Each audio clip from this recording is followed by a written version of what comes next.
रहे हैं। नरेंद्र मोदी जी ने क्या कहा, कैसे कहा, किस अंदाज में कहा, यह आपकी टीवी स्क्रीन पर रहा।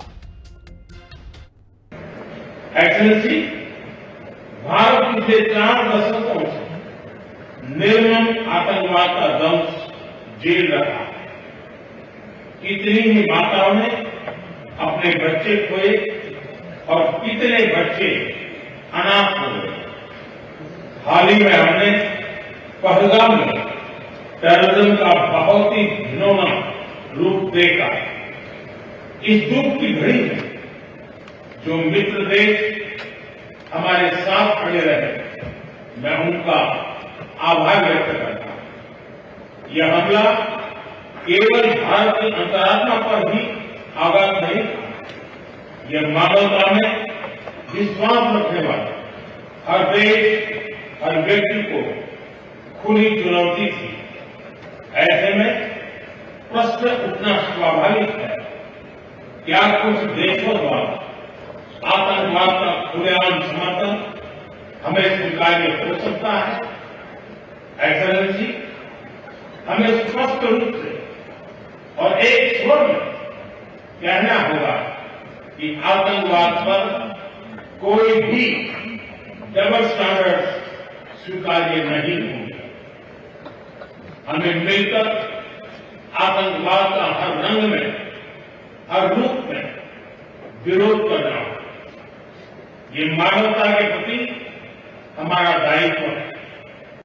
जी, तो ये बहुत बड़ी वैश्विक जीत के तौर पे देखा जा रहा है कि आतंकवाद के मुद्दे पर जिस तरीके से नरेंद्र मोदी की बात को पूरी दुनिया ने सुना, ना सिर्फ सुना बल्कि इसको एक्सेप्ट भी किया कि आतंकवाद नहीं होना चाहिए, आतंकवाद को पल्लवित, पोषित और स्पॉन्सर करने वाले लोगों के खिलाफ जो है वो कड़ी कार्रवाई होनी चाहिए। आतंकवाद को जो बढ़ावा दे रहे हैं उनको named, shamed and globally isolated करने की जरूरत है। इस मुद्दे पर बात करेंगे। हमारे साथ हमारी दोस्त चीन की पत्रकार अंजलि जी जुड़ गई हैं। इनका भारतीय नाम, हिंदी नाम अंजलि है, वैसे इनका असली नाम चांग श्याओ है और ये कि बहुत अच्छी महिला हैं, बहुत कोऑपरेटिव, बहुत समझदार और हमारी बहुत अच्छी दोस्त है, हमारी छोटी बहन की तरह हैं। मैं अंजलि आपका स्वागत करूंगा हिंदी खबर पे।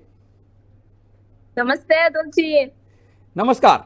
हमारे साथ प्रोफेसर BR दीपक साहब हैं। आपने बहुत सारे ऐसे जो फैक्ट्स हैं जिनको आपने डिकोड किया है, भारत और चीन के मामलों के जानकार हैं। हजारों बच्चों को इन्होंने अभी तक जो है अपने ज्ञान से लाभान्वित किया है और आपकी पत्नी खुद एक चीनी नागरिक हैं। मैं आपका स्वागत करूंगा प्रोफेसर BR दीपक। आपसे हमेशा हम बहुत कुछ सीखते रहते हैं। कमांडर भूषण दीवान साहब हैं, रिटायर्ड रहे हैं, आप रक्षा विशेषज्ञ हैं। मैं आप तीनों का स्वागत करूंगा। कुछ देर बाद हमारे एक और दोस्त हैं पंकज श्रीवास्तव, हमारे पूर्व सहयोगी और विदेशी मामलों के जानकार। मैं आप सभी लोगों का स्वागत करूंगा। अंजलि, सबसे पहले मैं आपके पास आना चाहूंगा, क्या चल रहा है आपके चारों तरफ? जी, अंजलि जी से थोड़ा, अंजलि जी मेरी आवाज अगर सुन पा रही हो तो क्या चल रहा है आपके चारों तरफ, क्या देख पा रही हैं? अतुल जी, अभी मैं तो SCO समिट के मीडिया सेंटर में हूँ और आज पिछले 2 दिनों में तो यहाँ बहुत ज्यादा अच्छी खबर आ रही है। जैसे हमारे राष्ट्रपति शी जिनपिंग और मोदी जी के साथ मुलाकात हुई और आज सुबह राष्ट्रपति शी जिनपिंग ने भी एक बहुत महत्वपूर्ण भाषण दिया और उन्होंने पड़ोसियों देशों के साथ सहयोग मजबूत के बारे में बताया।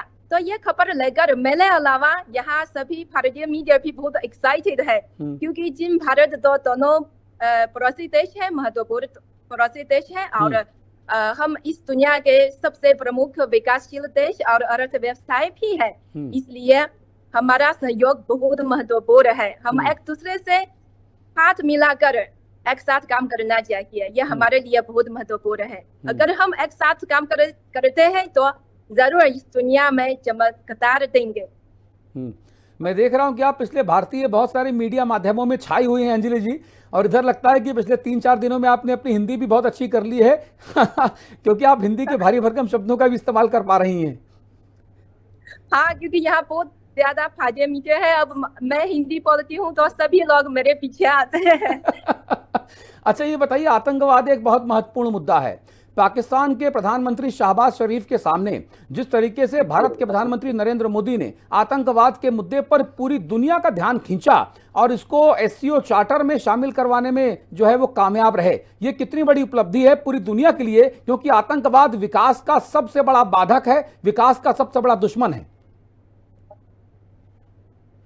हाँ, ये सुरक्षा के मामले पर तो इस एससीओ समिट का एक बहुत महत्वपूर्ण विषय है।